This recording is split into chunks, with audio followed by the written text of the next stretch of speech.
Joseph was in prison for over 14 years, languishing there. In fact, 2 years before the time that God allocated, he built a connection with the butler that interpreted his dream. And he told him, when you go back, please talk to the king about me. The guy went and forgot. If your time has not come, they won't remember you. That's why connection in the flesh is useless if the Holy Ghost is not involved. There are many people who compromise to build carnal relationships. There are many people who do terrible things. At the end of the day, they are deceived, they are forgotten, and they are neglected because they don't respect the protocol in the spirit. I've dealt with many youth. There are many sisters who sleep with lecturers in the university to pass. Destiny is not just about passing exam. It's good to read and pass exam. But when you go into the street, you will need favor. You will need wisdom. You will need divine timing. All of that, a lecturer can't give it. So it's a waste to give up yourself in order to get a score. Study hard. Any score you get, receive it with integrity and go away. Your life is bigger than paper.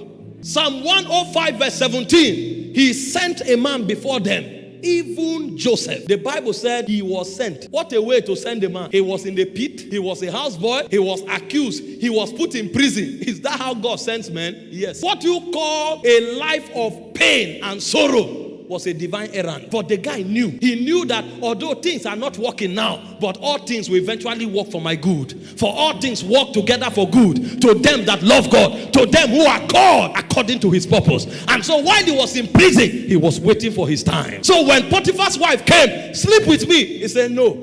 Although my destiny is not to be a houseboy, it looks as if God has forgotten me, but I will not do this evil. A time is coming when my status will change. If I compromise now, I have betrayed my destiny. So it was because of that time that he endured. Did you not read about Jesus? The Bible said for the joy that was set before him, he endured the pain. People who don't know how spiritual things are administered, they are the ones who compromise. I will not sleep with you. If he did, he would have become the head of houseboys and he would have been there for a lifetime. A prime minister would have been the head of houseboys. But he refused, and the Bible said, Psalm 105 verse 18, until the time that his word came. He said the word of the Lord tried him. The king sent for to lose him. Even the ruler of the people, he made him lord of his house and ruler of his substance, to bind his princes at his pleasure and to teach his senators wisdom.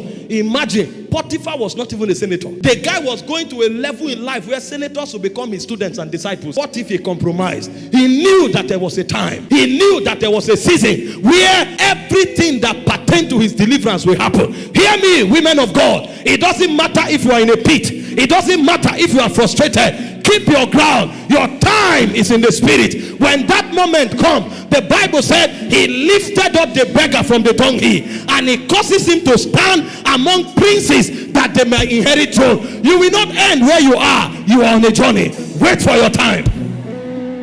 Your enemies may laugh at you. They may taunt you. They may make mockery of you. I thought you said you are beautiful. How come you don't have a child? Wait, your womb is being prepared. Think about Elizabeth.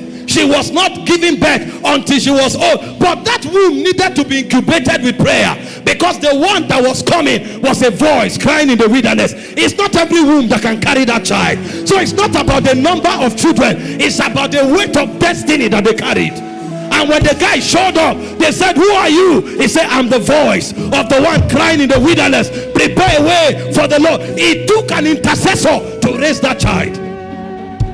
So it was not marital delay. It was not delay in giving birth. It was incubation process for a prophet. A prophet that could bring forth the Messiah. Do you know the testimony of Jesus concerning John? He said, of all men that lived, he said there was none greater than John. That was the child Elizabeth carried. What if she didn't wait for her time? There is nothing you are going through that you cannot be delivered from. But it takes a timing. There is a time allocation in the spirit. And I don't know about you, but me, I will wait for my time. I'm not looking for anybody outside God to help me. I'm not looking for any mechanical means to go ahead. The race is not to the swift, neither is the battle to the strong. It's of the Lord that showeth mercy. I'm not moved by what men say. When I look to the east, I know that my Redeemer liveth. It may not appear as if it is working, but I know that all things work together for good to them that love God, to them that are called according to his purpose.